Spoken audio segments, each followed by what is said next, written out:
¿Cuál es la relación que hay entre los sentidos y la creación poética? Esta es una pregunta que se hace Susan Stewart en su libro Poetry and the Fate of the Senses, en donde básicamente hace una revisión histórica, pero también hace una comparación con estas ideas y nociones y hace una crítica a esta jerarquización que se le ha otorgado a los sentidos. Por un lado, y de ahí parte el libro, al cual le dedicaremos una serie de videos, eh, empieza con Aristóteles, donde hace un trabajo similar que el que hizo cuando tuvo que definir al hombre y la mujer, y es jerarquizar los sentidos a partir de lo que le parecía más natural y por lo tanto más bajo, y aquello que le parecía eh, más alto y por lo tanto más elevado y por lo tanto más racional. En esta separación que hace, así como lo hizo con el estudio del hombre y la mujer, que en ese caso le otorgó a la mujer el papel, digamos, de más natural, más relacionada con la naturaleza, con lo animal y por lo tanto más bajo, y el hombre, según él, pues era más racional y por lo tanto más elevado. Pues siguió esta misma lógica que no sé por qué le encantaba, a hacer esta jerarquización de los sentidos, y lo otorgó a lo visual y a lo auditivo una posición mucho más elevada, le otorgó la posición de ser más racionales, y al otorgarle esta posición de más racionales, menos bestiales, ¿no? Menos animales. Aquellos como el gusto, el tacto y el olfato se quedaron relegados al mundo animal, al mundo bestial, y será lo que en las civilizaciones europeas que precedieron, dice Susan Stewart, se convertiría en tabú, y lo que no es tabú se convertiría en malos modales o mal visto, ¿no? ¿Qué importancia tiene esta palabra en español? Que también le damos algo mal visto, ¿no? Ella menciona, por ejemplo, el ejemplo de los fluidos corporales, y en el aspecto del placer, todos los fluidos, todo el tema de tacto está relegado como al mundo bestial, al mundo animal, y por lo tanto es más bajo, es menos visto y pertenece a clases menos altas. Pone el ejemplo de la comida, por ejemplo, como la clase alta de la burguesía tiene ciertos códigos para comer, para cubiertos, y las clases más bajas, además de que lo carecen, comen con las manos, ¿no? Y tienen este contacto de textura con la comida, y por lo tanto, según esta lógica, es más bajo, es más bestial. Esto es importante porque Susan Stewart lo relaciona con la poesía, y el cómo la poesía no puede escapar de las relaciones de poder y las relaciones sociales. Ella sigue la línea de Marx y de Adorno, donde critican esta visión y dicen que, que la poesía no puede ser ideal, no puede ser, digamos, completamente objetiva, no puede ser completamente ideal, no puede pertenecer a un mundo alto que no tiene, que no refleja, digamos así, la realidad que tiene en la interacción humana. Eh, entonces, según esta misma lógica, y parafraseando aquí, ella cita a Marx, que dice que la verdadera libertad se alcanza cuando se alcanza también la libertad de los sentidos, porque la libertad de los sentidos significa la desalineación por completo. Susan Stewart aquí acierta, me parece a mí, eh, marcando no solamente el punto que ha estado muy debatido a día de hoy, diciendo que la poesía y la literatura es política, sí o sí, sino que también lo dimensiona a otros aspectos, en donde no solamente se queda en cómo cambia la forma del poema, sino también en cómo estos sentidos también ya permean estas nuevas realidades. ¿A qué se refiere con nuevas realidades? A todo lo tecnológico que estamos creando, a esto virtual. Esto lo puede ser porque ella es contemporánea, hay que recordarlo, ella es escritora, traductora, poeta y académica de algunas escuelas de Estados Unidos, y por eso está tan consciente del mundo y de la sociedad actual, ¿no? Y estas nuevas realidades van a estar marcadas por lo visual. Saliendo un poco ya del libro, me parece aquí, ella no lo dice así, pero me parece que es interesante pensar, por ejemplo, en la realidad virtual, en, por ejemplo, los lentes, ¿no? En que lo que importa es lo visual. Podemos tener audio, pero no podemos tener texturas, no podemos tener gustos, no podemos tener olfato, no podemos tener olores, y solamente va a importar en la realidad virtual aquello que se ve y cómo se ve. Pensemos también en las películas, ¿no? Cada vez esta obsesión parece de hacer las cosas ver más reales, entre comillas, cuando el arte tampoco, y este principio también es de Aristóteles, ¿no? Para Aristóteles el arte hace mímesis de lo real, y cuando el arte no necesariamente tiene que hacer eso, ¿no?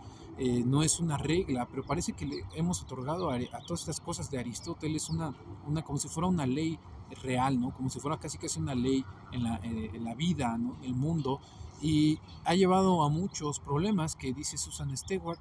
También está la construcción de los cuerpos, por ejemplo, el cómo concebimos nuestro cuerpo y construimos nuestro cuerpo para nuestra propia sexualidad, porque dice, ¿no? También nos volvemos en este caso objetos que quieren ser vistos, que quieren ser consumidos.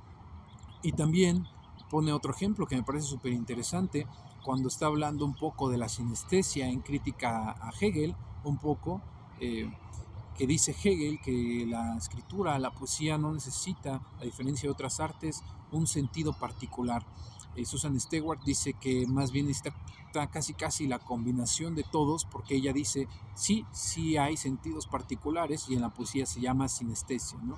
Que es este recurso retórico en el que le otorgamos propiedades de un sentido a otro, ¿no? Por ejemplo, una textura a un olor, o una propiedad olfativa o de un olor a algo que se ve. Y ella menciona, siguiendo esta línea, los comerciales de perfumes, donde hay un exceso, dice ella, una como hipérbole, ¿no? Un exceso en demasía, en donde una exageración a este producto que básicamente tiene que ver con el olfato, pero los comerciales tienen que ser extremadamente visuales, ¿no? Tienen que ser y trabajar un poco con la sinestesia, pero en un exceso.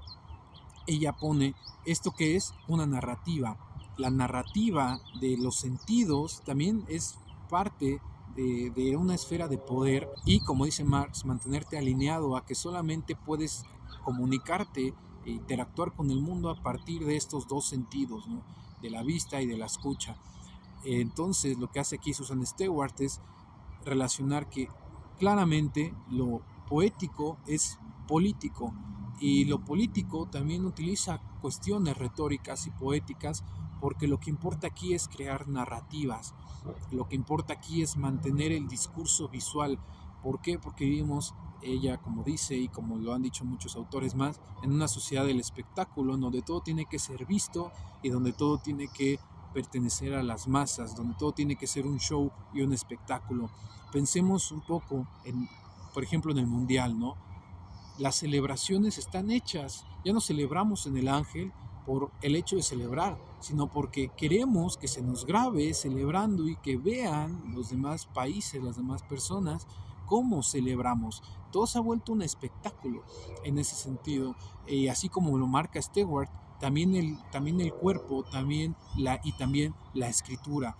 Hay un término por ahí en redes que es la lectura performativa, ¿no? Que esta se hace en sociedad, se hace en lugares públicos para que la gente vea que lees, y la escritura se ha vuelto un poco igual, pero con un matiz, y es que se enfoca en el individuo, se enfoca en cómo quiero ser visto hacia los demás, así se enfoca en el escritor.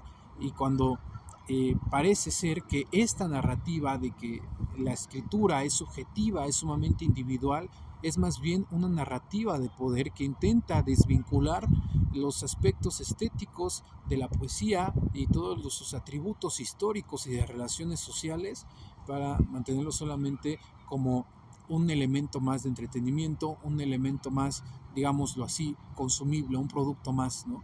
Por eso ella cita y sigue a Adorno y a Marx, que critican estos ideales que pues se vieron mucho en el romanticismo inglés, especialmente con Coleridge y con Wordsworth en Lyric Ballads, en donde pues mencionan, ¿no?, que están de acuerdo con Aristóteles, explícitamente dicen que están de acuerdo con Aristóteles en que la poesía tiene que ser universal, no, y en ese sentido objetiva, alta y sublime, ¿no? ¿Y cuáles son los elementos que predominan en esa poesía? las imágenes visuales. Es interesante entonces reflexionar un poco por el camino que estamos tomando, también en la creación. Veamos también en el arte, ¿no? Si tienes algunos ejemplos, si te interesa esta reflexión, yo puedo compartir en el sentido de la escritura, pero si tienes algunos ejemplos en el arte, no sé, en pinturas, en música, y de cómo lo que importa es la narrativa visual, que así como los comerciales de perfumes, aunque pertenezcan a otro sentido, lo importante es promovernos visualmente, en ser vistos, que la obra sea vista en un sentido de espectáculo, ¿no? En qué momento se volvió una necesidad tener que ser, digamos, como pues hacer actos performativos para una obra visual como pintura o para una obra de escucha como la música. Entonces, pues es interesante porque entonces va más allá de la forma, ¿no? Ella dice también justamente que no solamente es cómo ha ido el cambio de forma donde la imagen predomina no solamente ya en el contenido, sino en la estructura del poema. Desde ahí parte el cambio visual, pero también es importante porque a lo largo de este libro, del cual le dedicaremos más videos y en esta nueva sección, dice, ¿no?, que lo interesante aquí es cómo lo demás permanece oculto, cómo lo demás es un tabú, lo demás permanece en la noche y a la que solo pueden acceder los otros sentidos. Entonces es importante, quiero extrapolar esto en el sentido de la creación, ¿no? Cómo nos estamos relacionando con nuestro entorno, con nuestra realidad, porque a partir de ahí es como vamos a crear. Y no solamente eso, sino también el tipo de relaciones humanas que estamos teniendo con los demás. Pensemos en las relaciones amorosas de nuevo, porque me parece un gran ejemplo, porque ella también pone el tema de la sexualidad y del gozo, donde predomina lo visual, donde siempre, digamos, lo visto, y vuelvo al trabajo de nuestros propios cuerpos, es lo que predomina, digamos, en el deseo, ¿no? Pero también en este tema estético. Entonces, me gustaría terminar esto con una reflexión, por ejemplo, eh, cuando, no sé, estamos besando a alguien y la otra persona abre los ojos, es por ver algo, ¿no? Por ver al otro, pero hemos hecho esos actos de amor, esos actos amorosos, esos actos de relación con el otro, no necesariamente tienen que ser de pareja, pero nos hemos dado la oportunidad de vivirlos a partir de otro sentido, a partir del tacto. Hemos podido cerrar los ojos y centrarnos en el olor, en el tacto, en el gusto, o de verdad necesitamos todo el tiempo estar viendo a la otra persona y todo el tiempo ser vistos. De verdad estamos consumiendo, digámoslo así, al otro como un solo producto.